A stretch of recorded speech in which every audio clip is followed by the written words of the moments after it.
सर्दियों के मौसम में हमारे प्लांट की ग्रोथ नहीं होती है। जैसे सर्दी का मौसम ख़त्म हो जाता है तो हमारे प्लांट में बहुत सारे काम करने होते हैं। जैसे जिनकी पत्तियाँ सूखी हैं उनकी पत्तियों को हम कट करते हैं, फर्टिलाइज़र डालते हैं और जिन प्लांट को रीपॉट करना होता है उनको हम रीपॉट करते हैं। क्योंकि सर्दियों के मौसम में हम प्लांट को रीपॉट नहीं करते हैं क्योंकि इनकी ग्रोथ नहीं होती है। तो ऐसे में अगर इनकी रूट को हम डिस्टर्ब करते हैं तो प्लांट ख़राब हो जाता है और सर्दी ज़्यादा रहती है तो प्लांट को ठंड यानी कि पाला लगने की संभावना ज़्यादा रहती है, तो प्लांट को हमें डिस्टर्ब नहीं करना होता है। जब सर्दी का मौसम ख़त्म होता है, तभी हम प्लांट में फर्टिलाइज़र देते हैं, रिपॉट करते हैं। तो यहाँ पर हमारी लेमन ग्रास थी, जिनकी रूट बहुत ज़्यादा बढ़ गई थी, अब इसको हमें रिपॉट करना है। तो सबसे पहले जो इनकी सूखी पत्तियाँ हैं, इनको हमें कट कर लेना है। रूट को इस तरह से हैंड कल्टीवेटर से ऐसे निकाल देंगे और अगर आप सीज़र की भी सहायता ले सकते हैं, नहीं इनकी रूट निकल रही है क्योंकि बहुत बार रूट बहुत ज़्यादा हार्ड हो जाती है तो सीज़र से कट कर सकते हैं। इनकी सॉइल को हटा दीजिए क्योंकि ये जो सॉइल है इसमें अब पोषक तत्वों की मात्रा नहीं रह गई क्योंकि काफ़ी टाइम से लगा था और पूरी सर्दी भर इस प्लांट की हम यानी कि लेमन ग्रास की पत्तियों को तोड़े हैं। सर्दियों के मौसम में लेमन ग्रास बहुत ज़रूरी होता है हमारे लिए, इससे हम काढ़ा बनाते हैं, चाय बनाते हैं। तो ये अब जैसे सर्दी के मौसम के बाद ये प्लांट का हम रिपोर्ट कर देते हैं तो फिर जैसे गर्मी का मौसम आता है ये प्लांट बिल्कुल हरा भरा हो जाएगा। सर्दियों में इसकी पत्तियों की भी बहुत ज़रूरत भी होती है और इसकी ग्रोथ भी बहुत कम होती है। खैर हम कई सारे प्लांट जब लगा देते हैं तो हम उनकी पत्तियों को तोड़ते रहते हैं। अब इनको हम जब रिपोर्ट कर देंगे तो ये बिल्कुल 10 से 15 दिन में घना हरा भरा हो जाएगा। तो कुछ इस तरीके से इसी कंटेनर में हम रिपोर्ट कर रहे हैं इनकी पत्तियों को हटा के और हमें नई सॉइल लेनी है। इसमें फर्टिलाइज़र मिला हुआ है, जैसे वर्मी कंपोस्ट, काऊ डंग कंपोस्ट आप ले सकते हैं। अब इस तरह से हम रिपोर्ट करते हुए एक साइड में लगाते जा रहे हैं क्योंकि अभी बहुत सारे प्लांट हैं। कुछ हम कंटेनर को वेस्ट मटेरियल से बनाए हुए थे, इनको कट करके कलर किए, उनमें हम प्लांट को लगाएंगे। और ये इस पॉट में हमारा लगा हुआ है अदरक। अदरक बहुत ही छोटा सा पड़ा हुआ है। अब इस कंटेनर को खाली करके इसमें दूसरे प्लांट को हम लगाएंगे। ये हमारा सेकुलेंट है, ये ड्रॉप वैरायटी का स्नेक प्लांट है। अभी इसको हम बाद में इसका रिपोर्ट करेंगे क्योंकि अभी बहुत अच्छा लग रहा है, पूरा पॉट भर गया है। कुछ टाइम के बाद इसको रिपोर्ट कर देंगे। भी थोड़ी थोड़ी जगह बची हुई है। और ये हमारी पीस लिली, पीस लिली के भी कुछ पत्ते ख़राब हो गए थे।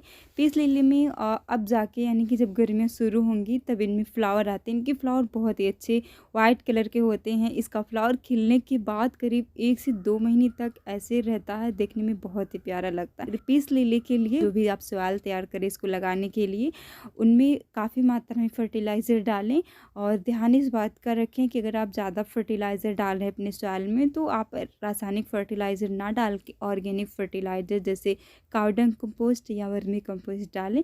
तो इस तरह के जो प्लांट होते हैं थोड़ा सा रिच सॉइल मांगते हैं जिससे उनमें अच्छे से ग्रोथ भी होती है और फ्लावर भी आते हैं।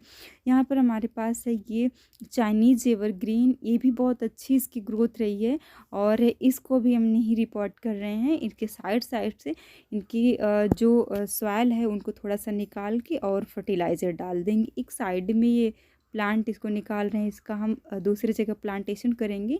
ये जो चाइनीज़ एवरग्रीन है, एक प्लांट से बहुत सारे प्लांट तैयार हो जाते हैं।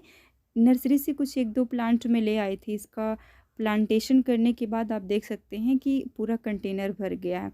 इसी तरीके से जो भी हमें रिपोर्ट करना था, गुड़ाई करनी थी, सब कर दिए हैं। गुड़ाई करने के 1-2 दिन बाद हम फर्टिलाइज़र डालेंगे क्योंकि गुड़ाई करने के तुरंत बाद फर्टिलाइज़र नहीं डालना होता है। अब हमारा जो इधर-उधर ऐसे प्लांट लगे होते हैं क्योंकि सर्दियों के मौसम में प्लांट को ऐसी जगह पर रखना होता है जहाँ पर बहुत ज़्यादा ठंड ना लगे। पर जो इंडोर प्लांट होते हैं जब कोहरा पड़ता है तो ख़राब होने लगते हैं। अगर हमारे पास कुछ गार्डन में इस तरह की जगह है कि पूरा बराबर वहाँ पर ठंड लगती है, कोहरा पड़ता है, तो उसके लिए हम कुछ नहीं कर पाए। तो ऐसे प्लांट सब पड़े हुए थे, इकट्ठा ढेर सारे प्लांट को रख देते हैं तो थोड़ा सा जो ठंड का असर रहता है कम होता है।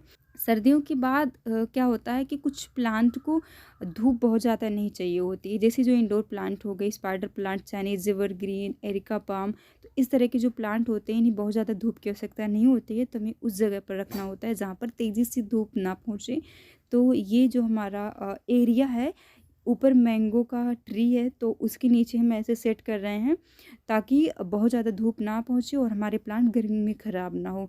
तो सर्दियों के मौसम में जिस प्लांट को धूप ज़्यादा चाहिए होती है उसको हम धूप की तरफ रख देते हैं, और गर्मियों के मौसम में जहाँ धूप नहीं आती है और जो प्लांट शेड यानी कि ज़्यादा धूप नहीं मांगता उस जगह पे रख देते हैं। तो इस तरह से हम अपने प्लांट को रखते हैं और इनकी अच्छे से ग्रोथ होती है। तो सर्दियों के सीज़न के बाद इस तरह से हम अपने प्लांट की केयर करते हैं। अगर आपको ये वीडियो पसंद आई हो तो इस वीडियो को लाइक कर दीजिए। चैनल को सब्सक्राइब नहीं किए हैं तो कर लीजिए। इस चैनल पर इसी तरह की वीडियो आती रहती है। इस वीडियो को अपने ग्रुप में शेयर करें ताकि ये जानकारी और लोगों तक पहुँच सके। वीडियो को पूरा देखने के लिए आपका बहुत बहुत धन्यवाद।